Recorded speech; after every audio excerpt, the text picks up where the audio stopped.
గురుగారు 2020-21 మనకి ఎన్నో కష్టాలను తెచ్చిపెట్టింది. అలాగే మానవాళి ఎన్నో సమస్యలతో సతమతం అవుతున్నారు. అసలు ఏం జరుగుతుంది? దీని గురించి తెలుపగలరా? ఈ 2021 మానవాళి అంతా అనేక సమస్యలకు గురవటం వాస్తవం. ఇక్కడ ఈ ప్రకృతి సంబంధితంగా వైపరీత్యం ఏర్పడింది, ఒక దోషం ఏర్పడింది, సుఖం లేదు, సంతోషం లేదు, అనేక రంగాల్లో సమస్యలు, బాధలు, నష్టాలు ఎదురవుతూనే ఉన్నాయి. ఈ 21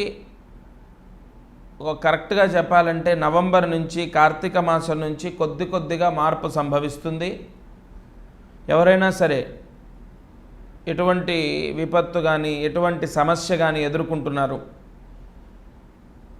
అది ఈ కోవిడ్ వల్ల మనకు సంభవించింది అవ్వచ్చు, లేదంటే ఇతర కారణాల వల్ల అవ్వచ్చు, వ్యక్తిగత జాతక దోషం అవ్వచ్చు.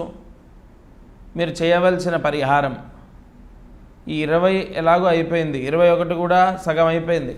కానీ 21లో అయినా సరే కొంతలో కొంత అయినా ఆర్థికంగా అవ్వచ్చు, లేదా ఆరోగ్యపరంగా, వృత్తిపరంగా ఏదైనా సరే అనుకూలించాలి అంటే మీరు ఇష్టకామేశ్వరి అమ్మవారి అష్టోత్తరం ఉంటుంది, బాగా వినండి.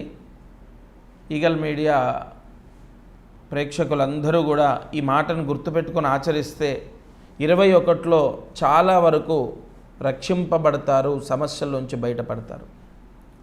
ఇష్టకామేశ్వరి అమ్మవారి యొక్క అష్టోత్తరము మీరు PDF డౌన్లోడ్ చేసుకోండి. తప్పనిసరిగా ఆ అష్టోత్తరాన్ని ప్రతి మంగళవారం నాడు పారాయణ చేసినట్లయితే ఇంటి యజమాని లేదా యజమానురాలు ఆ ఇష్టకామేశ్వరి అమ్మవారి యొక్క అష్టోత్తర పారాయణ మంగళవారం రోజు చేయాలి. రాహుకాలంలో 3 నుంచి 4:30 మధ్యలో, రాహుకాలానికి ముందు అంటే 2:30కు తలస్నానం చేసి మధ్యాహ్నం 3 గంటలకు కూర్చొని ఆవు నేతితో దీపారాధన చేసి ఆ దీపాన్ని కూడా 3 ఒత్తులు కలిపి ఒక ఒత్తిగా చేసి వెలిగించి పూజామందిరంలో పవిత్రమైన శుభ్రమైన వస్త్రాలు కట్టుకొని ఇష్టకామేశ్వరి అమ్మవారి యొక్క అష్టోత్తర పారాయణ చేయండి. ఈ విధంగా 6 వారాలు చేయండి. తప్పకుండా అమ్మవారి యొక్క అనుగ్రహమే కాకుండా పూజా ఫలితము, ప్రాయశ్చిత్త యోగము రక్షింపజేస్తుంది. ఈ 2021 మనల్ని మనం కాపాడుకోవడానికి, మనకే కష్టాలు రాకుండా ఉండడానికి ఒక మార్గాన్ని అమ్మవారు సూచిస్తుంది. జయ గురు Dattatreya. Like and subscribe Eagle Media Works.